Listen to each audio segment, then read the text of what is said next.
All right, ladies and gentlemen, you know what it is. The Urban Conservative is about to go live. Make sure you give it a share. Jump on in. Podcast about to start right after this. Hey, buddy, do you like NASCAR? Do you like a tribe called Quest?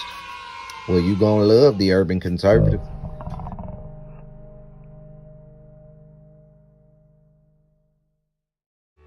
Do you like manwich and nachos?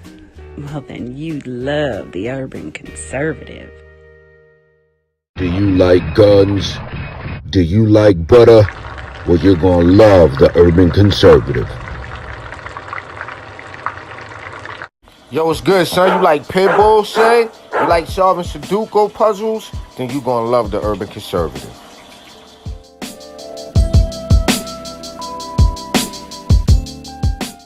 Hey, buddy, if your car making a sound like this, you might want to get you some power steering fluid and check out the Urban Conservative podcast. Are you repulsed by the idea of drag queen story time at your local library, but enjoy Carol Baskin TikTok memes? Then you would enjoy the Urban Conservative. Do you want to slap your boss and then go home and make yourself some golden brown pancakes covered in butter and freshly made warm boysenberry syrup? Then you'll love the Urban Conservative. You're a little over Cardi B, and you're repulsed by the thought of hog maw. Check out the Urban Conservative. You ready?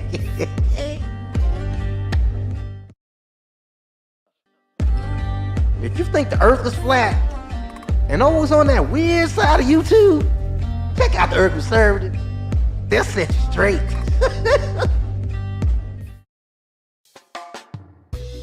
If you're in a chasing dopey and you love South Fishing Festival, check out the Urban Conservative. All right, ladies and gentlemen, welcome to the Urban Conservative Podcast. Yours truly, Abdul Ali, rocking with you this afternoon. You know, as we get closer to 8 p.m., we wanted to take a look and ask the question about this countdown to what's supposed to happen in Iran tonight. Can the Trump administration afford to bluff? What's going to happen in Iran? And quite frankly, folks, this is what we call the art of the deal, but it's kind of the art of the deal the hard way.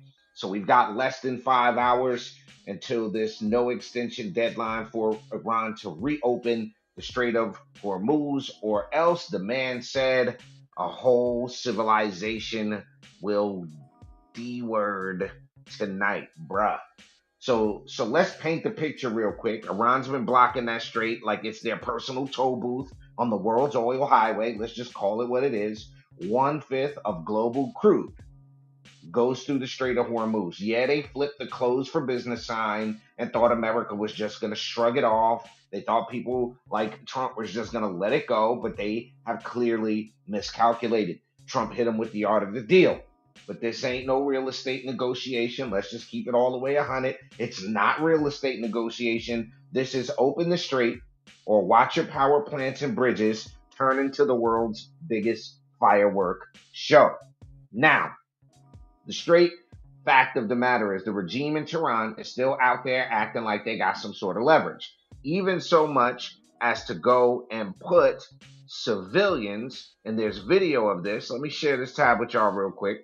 They have civilians out there creating lines, human shields, essentially around the power plants and across the bridges. Y'all see this here. Now, I have a feeling that some of these folks are being voluntold to be out there. I don't see this as organic. I also think that you got to be clear about something. There is a contingency of people in Iran that want, death to America. Let's just call that what it is. There's a contingency of group, and I have a feeling if you're out there willingly, you are part of that death to America cult portion of the Iranian people. So as I said, this is not a real estate negotiation. The Tehran is still acting out here like they got leverage, and they've been getting, let's just call it what it is. They've been getting the business for about 6 weeks straight during this conflict. Israel has already lit up the airports and gas fields, and they're still playing games. It's kind of like the dude that owes you rent for 3 years showing up with a new pair of J's and a third of the money trying to run a sob story. Trump looked at that 10-point counter proposal and said, significant, but not quite good enough. Okay? Now, let's get serious for a second, folks. This isn't just about one particular deadline.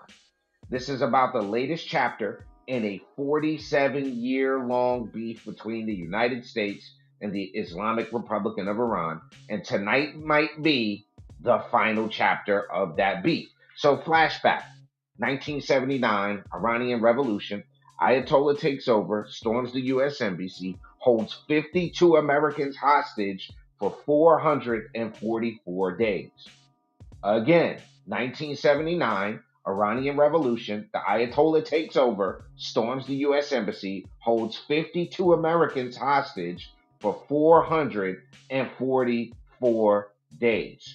Okay? Now, too many of us act like that didn't happen. Okay? Too many folks act like that wasn't a thing, that wasn't a part of what's going on here. And who was the president? Jimmy Carter. He wrote a strongly worded letter and then called it a day. It's what we call weak sauce. And that set the tone. America talks tough, Iran laughs, and continues to spread terror through its proxies. Okay?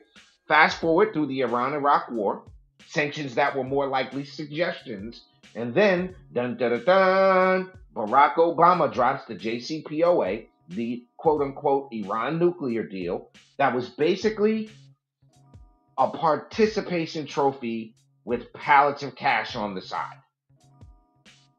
Iran got rich, kept enriching uranium on the low, funded Hezbollah, Hamas, the Houthis, and the whole terror family reunion. Right? Then enter Trump. Round one, he rips up that terrible deal, which he should have did, slaps on maximum pressure sanctions, and boom, Qasem Soleimani gets a one-way drone ticket to the afterlife. Okay? Suddenly, Iran's missiles stop flying quite so freely. Peace through strength, baby. Then Biden walks in, tries to revive the zombie deal, and then what happens? Iran goes full sprint towards a nuclear bomb. Their proxies hit American troops. Oil prices do the cha-cha slide, while the Strait gets treated like a game of red light, green light. Okay, and that's all due to Biden.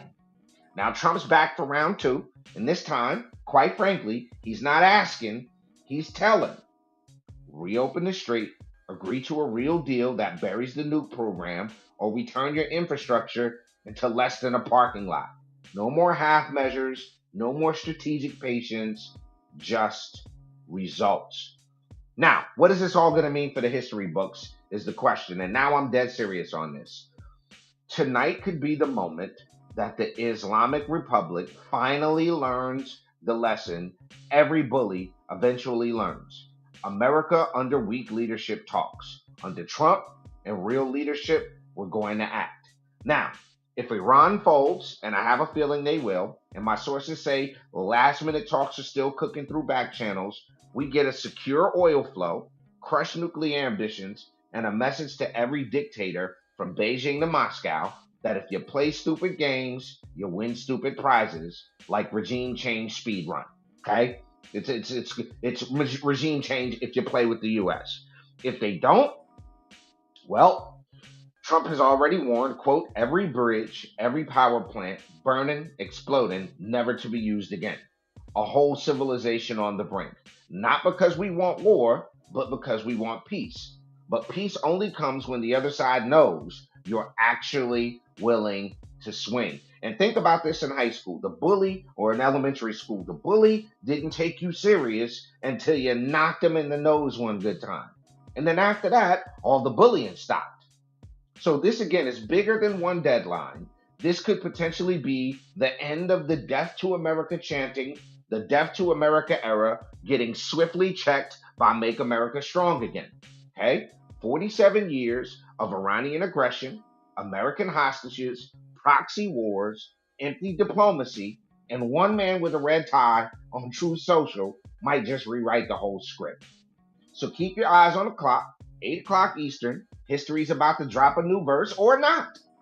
Whether Iran chooses wisdom or fireworks, one thing's for sure, the urban conservative is going to be here to call it. Trump's playing chess while everybody's still playing checkers. Drop your thoughts in the comments. You think they fold? Do they fold harder? Like, subscribe, share. Make sure you check out the Urban Conservative podcast.